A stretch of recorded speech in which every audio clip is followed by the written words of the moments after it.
Good afternoon, Miss McFarland. How are you? Well, for the sake of time, Fine to you. Fine good. to Thank you.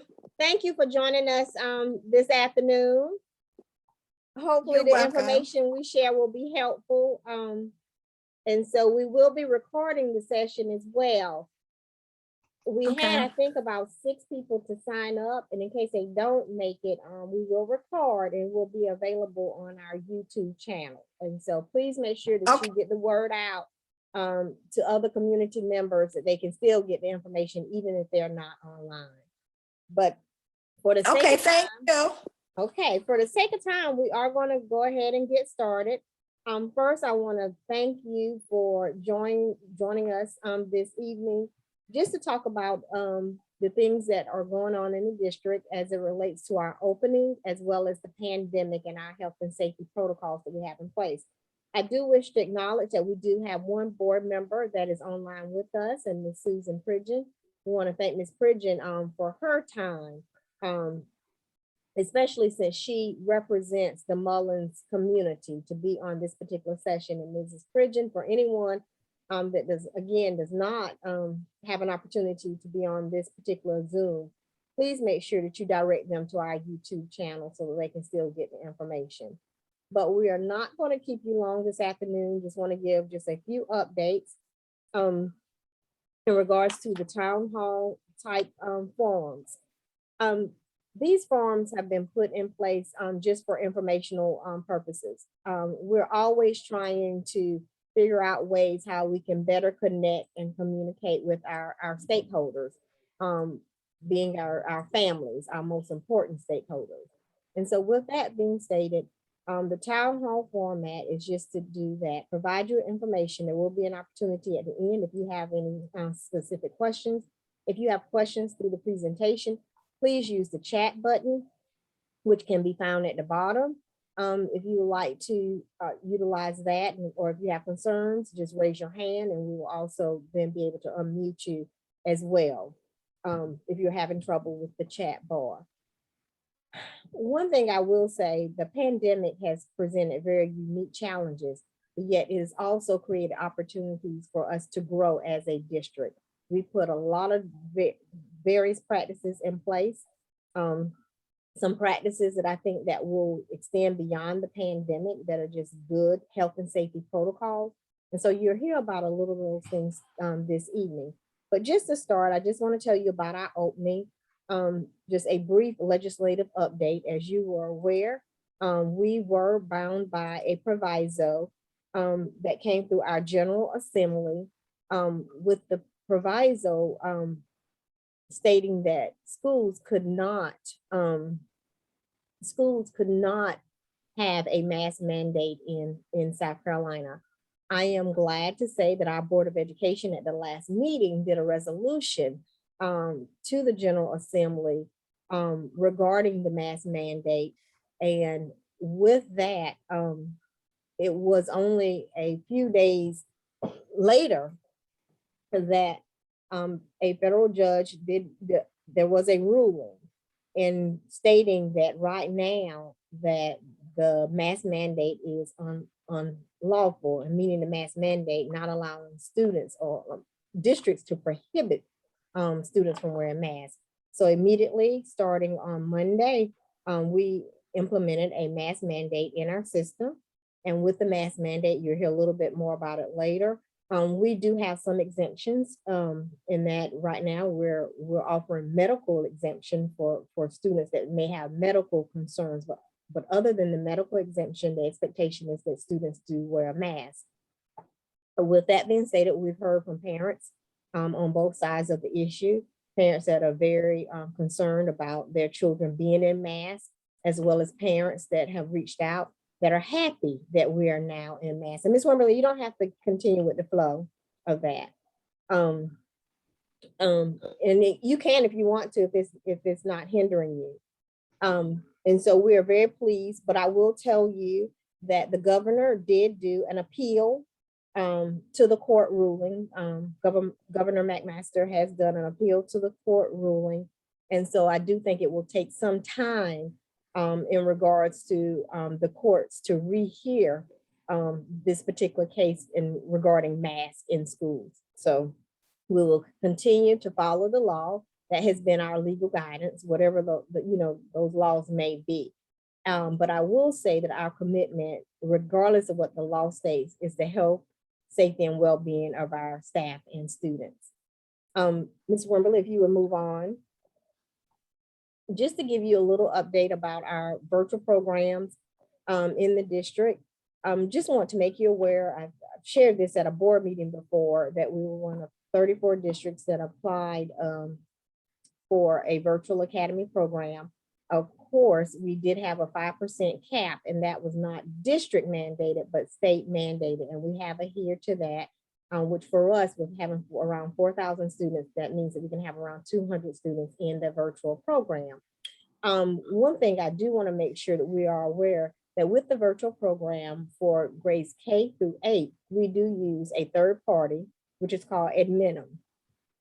And then for our 9th through 12th graders, we're using Edgenuity, which is not a live instruction model. But because of that reason, we do have time each day from 2 o'clock to 3:30. Any child that is in a virtual program has access to a Marion County School District teacher to be able to answer any questions or concerns that they may have. They do a content per day, as well as any electives or related art courses. Those teachers are available on Fridays. And so even if you are in the virtual academy program for grades 9 through 12, we still have technical support availability to get small group attention or instruction available.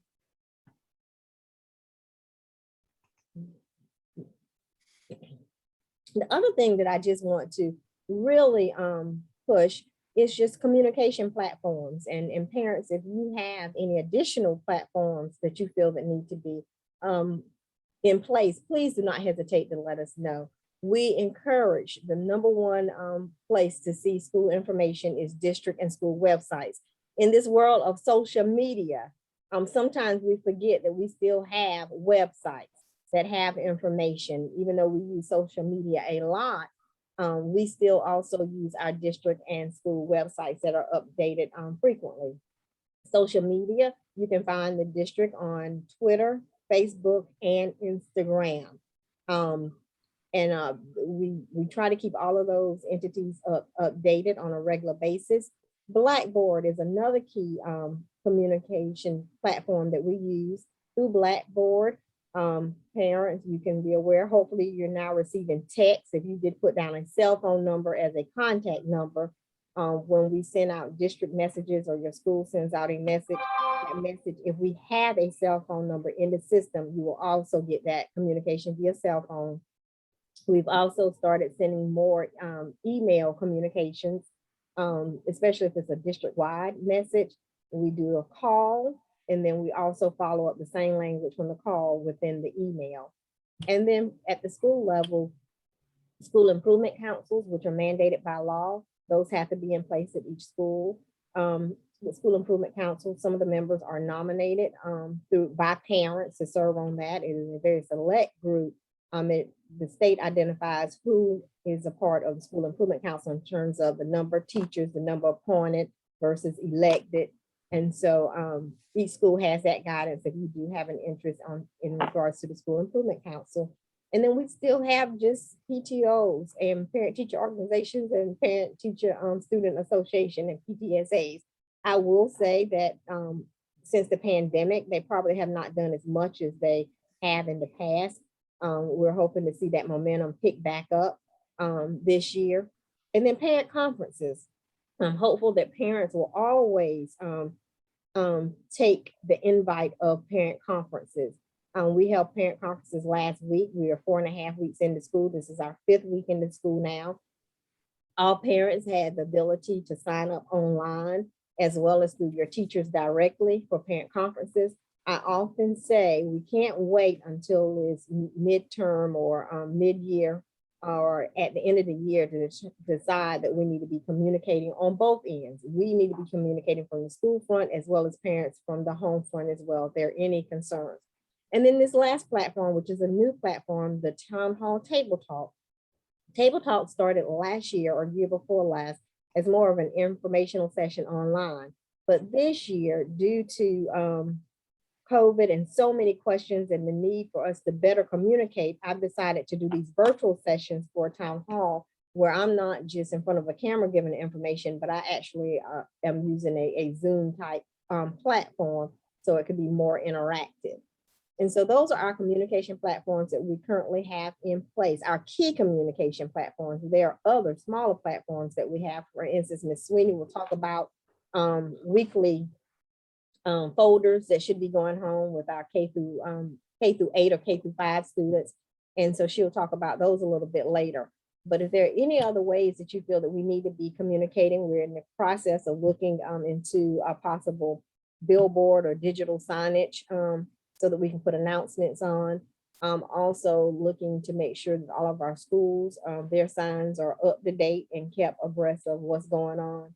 And so just trying to make sure that even when a parent does not necessarily agree with the information, that they feel like they have the information. And that's the important thing that we're trying to make sure is in place. With that being stated, we're going to move on. If there are any questions that up until this point. Okay, Ms. McFarland. Ms. Wimberly, if you would unmute Ms. McFarland. I think she'll have to unmute herself. Okay, Ms. McFarland, can you unmute? Am I unmute? You are. We can hear you. Okay, well, okay, with communication, I don't get anything. I don't get texts, phone calls, nothing. Yeah. I don't know anything. Well, if you would check with the school, is whenever you fill out your registration, did you register your child online? And so it would be whatever numbers that you put down. What is it called, Ms. Wimberly, when you had to put in your SNAP code to do online registration? Yes, ma'am. Online registration, unless they were emailed their online registration, then all they had to do was click on a link. And so it is on our district webpage. And can you tell that process to go where Ms. McFarland can go and look to see if her information is correct? But I know that she will have to make contact with the school to get her SNAP code again, because that would have been sent out this summer, Ms. Wimberly, am I correct? That is correct. They can resend Okay. that to her. They can resend her a link that'll take her directly in. She won't even have to put a SNAP code in. It's built into the link. The link to our Okay. registration is on our website. And calling the school, though, to make sure that they have your correct information is most important. And Ms. McFarland, if you want to, if you would go and type your email address in the chat, and we'll be able to get it from there. But we want to make sure if you're not getting, if you're never getting emails, phone calls, or texts, and there's something wrong with the number in the system, because there are even times where they come out from the district and the system just pulls from the numbers that are in the system. Okay, And Mrs. McFarland, I will check Okay. personally on your account in the system for you. Ms. Wimberly is going to check on your. Okay, thank you. specifically. You're welcome. Next, we're going to have Thank you. Mr. Sturkey and Dr. Bunch with some health and safety updates. Thank you, Dr. Bethea. Good evening, Mrs. McFarland, Mrs. Bridgen. Good As you all know, at the beginning of the year, as Dr. Bethea mentioned, we had a no mask mandate. As of yesterday, it was mandatory that all of our students and staff wear a mask. I'm happy to say that we had very few issues on yesterday with students who did not wear a mask. So that's a good thing in our sight. Hopefully we'll continue on to that point, trying to make sure everybody is as safe as possible. And the one thing that guides us on the decisions that we make, we use data that comes from DHEC. DHEC put out guidelines, and those are the things that we follow. We just don't do it haphazardly and find something that we want to do. We want to make sure, one, it's a documented thing that an agency has gotten out, and that is what they recommend. Visitors, even before the mask mandate, were still required to wear a mask. Any visitors that came in our school, whether it be a parent, would it be a vendor, would it be a contractor, they were still required to wear a mask. And we tried to keep them, unless they had some business in the school like a contractor, we tried to keep them in a centralized location like the front office. Again, to minimize the amount of contact that people had inside of our school buildings. And on our staffs, Every morning, staff still does temperature check. There's one right outside of my office that I check my temperature when I come in the building. Each time that I leave and come back in, I still check it again, just to make sure that we are doing everything that is can possibly keep our students safe and our staff safe as well. We have hand sanitizing stations throughout our schools and throughout our buildings. We have hand sanitizer itself in classrooms, throughout each hall, making it available so that people feel comfortable to be able to say, hey, I need to make sure I'm keeping my hands clean. For students or staff who have some symptoms, we have isolation rooms that are still in place. So instead of those students going throughout of our building, they go to the isolation room, the parent come and pick those students up, and then our nurse will take those students out, limiting, again, the amount of contact that they would have with people throughout our building. We've asked our custodial staff to do cleaning. We have hydrostatic machines that they are using multiple times throughout the day. Classrooms are cleaned daily. The high contact areas are cleaned multiple times throughout the day. Buses are cleaned when students get off in the morning and when they get off in the afternoon. Again, so that they'll be fresh for the next start of the day. We still have social distancing stickers placed throughout our buildings. We often know that it is difficult sometimes for the younger kids to stay socially distant because they like to be up and around people, or we're encouraging our teachers to make sure that they communicate that. We know it's difficult, but I think we're doing a very good job of trying to make sure that our teachers know, our students know, it's not because I don't want you near me, but it's because I'm trying to make sure that all of us stay safe. Our nurses do contact tracing. If there's a case that pops up that somebody is positive, then the nurses will touch bases with everybody who has had contact with that person who may have tested positive. If it is doing an athletic event and you cannot be able to narrow it down to who were within 3 feet, then we have a whole football team that had to quarantine because of that. Trying to, again, make sure that we are as safe as possible. Out of an abundance of caution for limiting mass congregations, our middle school, elementary and middle schools, they serve breakfast in the classroom. Some of them actually even now serving lunch in the classroom. Again, limiting the amount of time that large groups are in one place. When you got 200 people in one place, that makes it real tight. So we try to limit that contact in the cafeteria. Our buses are still maintained at 67% as they were last year. And so we're alternating. If there's two students on one seat, the one behind them, there's only one. The one to the side, there's one. It's trying to alternate so that, again, we have the capacity up there, but then we can be able to trace. Our bus drivers are to have assigned seating. So if I'm sitting on seat 1 on the left and Dr. Bethea is sitting on seat 2, then we know who was in close contact with myself or Dr. Bethea. We're encouraging our staff to do as many meetings as possible through a platform like we're doing today with Teams. There are some meetings that we have to do face-to-face. But for the most part, we're trying to limit that contact to be able to use platforms, because we can still do the same thing that we're doing face-to-face, but we're trying to make sure that everybody is as safe as possible. Our libraries, students are encouraged to use our libraries. However, once a book comes back, we've asked that there be a 48-hour period before that book goes back out. So if I get it and I bring it back on today, that book should not be able to be used again until Friday. For athletics, we do temperature checks with athletics. We ask those questions. If you had a headache, you got a cough, sore throat, and those things. And we've asked coaches to keep a roster of those students who were there at football practice or at volleyball practice. And they are to be also able to keep the temperature. So if I checked in today and my temperature was 99.9, and the coach is going to tell me that I need to leave because I can't be there on that particular day. We're not asking students to share any equipment. If I go and I don't have something that I need, then I won't be able to share that with somebody else, limiting the amount of contact that may have been had with that particular item. And Dr. Bethea mentioned the medical reason for masks. So if we have a student who says that he or she can't, or a parent who says a student can't wear a mask, we've asked them to come with a letter from their doctor stating that, you know, Joe has a breathing problem and he or she would be at a disadvantage if they wore a mask. So again, just trying to make sure, one, we're doing what's right about children at the end of the day, but we're trying to do it right about all of our children. Dr. Bunch, anything to add?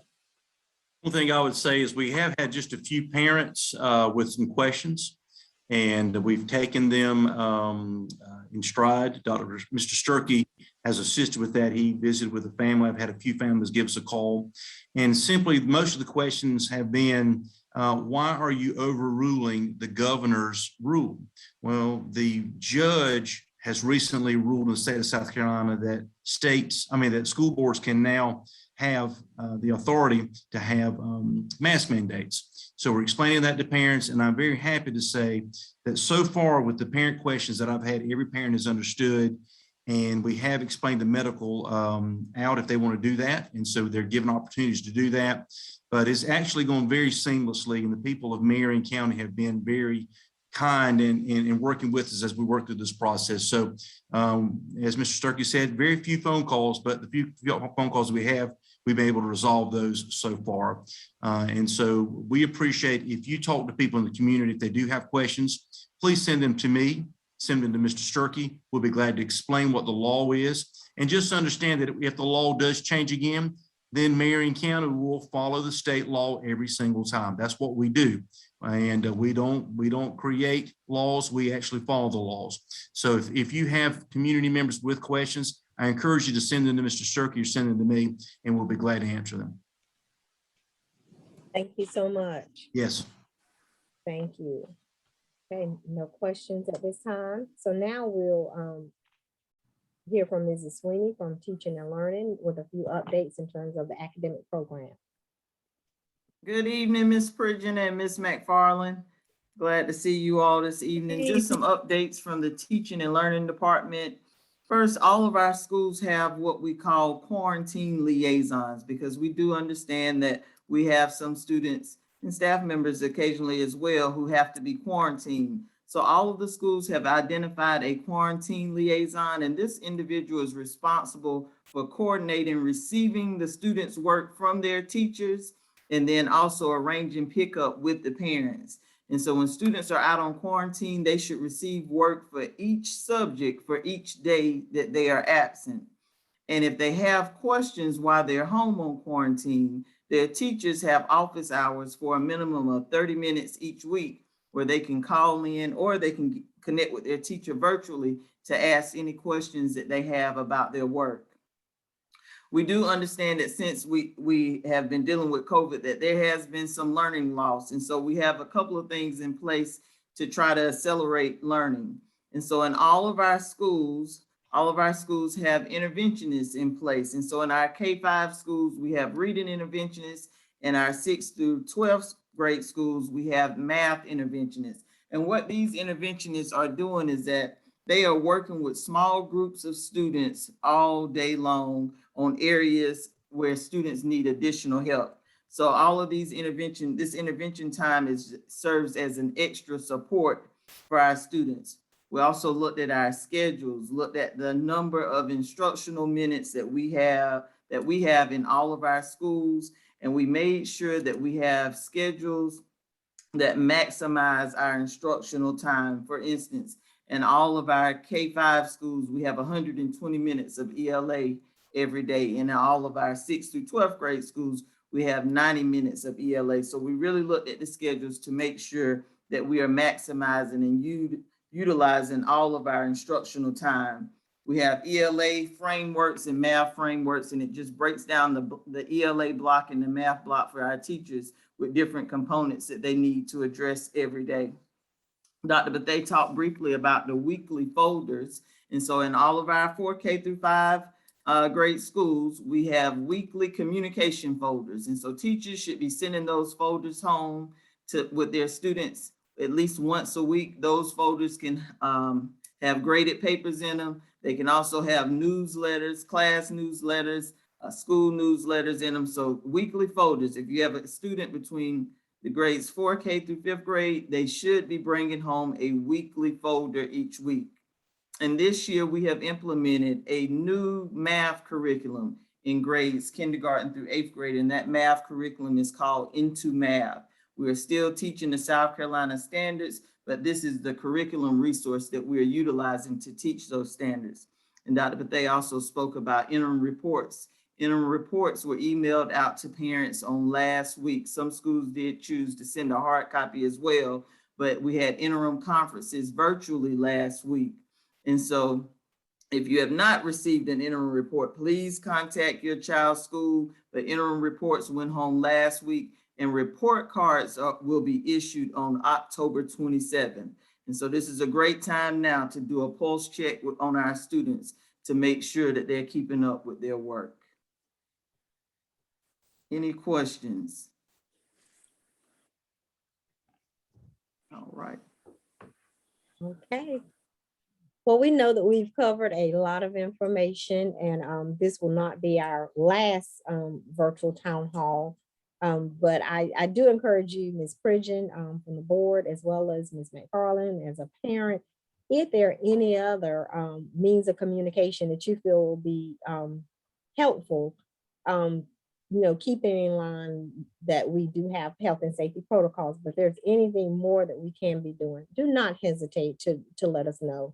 You can reach us via phone here at the district office, email, text. Please make sure that if there are ideas, we know that we cannot do this work alone. It takes a partnership. The old cliche, it takes a village. And so with that, if you have any additional questions, we'll be happy to answer those. If not, anyone that did not catch this session, remember to let them know they can catch it online. And also next week, I will be online again. It's really for the Creek Bridge community, but if there's someone else that wish to join, they can join as well. We'll make sure that they have that link. But thank you all so much. Welcome. Thank you. Have a good evening. Thanks. Thank you. Ms. Pridgeon, thank you for joining us.